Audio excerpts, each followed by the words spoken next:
خاصة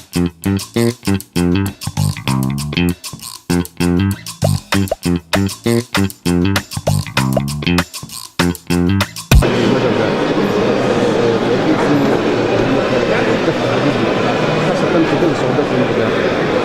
كما ذكرت سيادتك هو القطاع الفلاحي قطاع هام مهم جدا، يعتبر العمود الفقري للاقتصاد في السنوات الصعبة ولاحظنا خاصة في السنة الفاضلة والسنة اللي قبلها. هذاك علاش ضروري القطاع هذا يتطلب مزيد الدعم، هذا الدعم، ولكن هل من مزيد نقص الدعم؟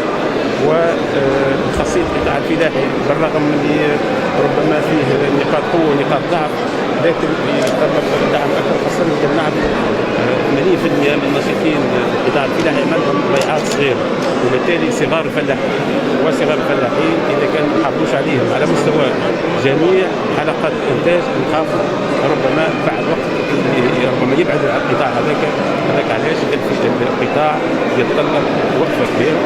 صحيح ثم دعم موجود، لكن هل من مزيد؟ وهذا الفلاحة تاعنا تكون فلاحة دائمة مستديمة وتوفر يعني الغذاء الواسع.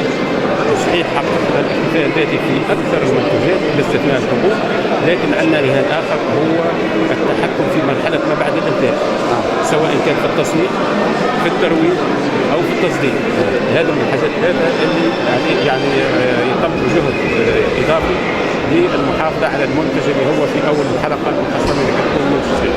نعم سيد الوزير، ثم مشكله كبيره هي مشكله مديونيه مياه الري، خاصه بعد دعوه المعهد الوطني لزراعه الكبرى الفلاحيه الشمال الغربي المتواجدين في المناطق الصقويه لاعتماد الري التكميلي، وثم عندهم اشكاليه مديونيه مياه الري اللي ربما حالت دون الري التكميلي هذا. بالنسبه لمديونيه مياه الري هي عمليه مزمنه، معناتها من سنوات تراكم التكوين هذا، وصارت محاولات لتخطي الاشكال هذا، لكن النتائج كانت نسبيه، ماهيش كما كنا ننتظروها.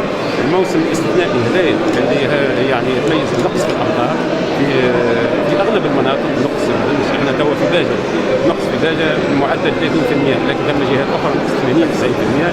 هذا ما يمنعش ان بالنسبه للحبوب المرويه وبصوره استثنائيه السنه هذه اعطينا شوفوا الوضعيه حاله بحاله، وطلبوا حتى بعض الفلاحه تسقى يعني يخلص ري الحبوب، واعطينا المندوبيات باش قطاع الحبوب المرويه يعطوه اولويه.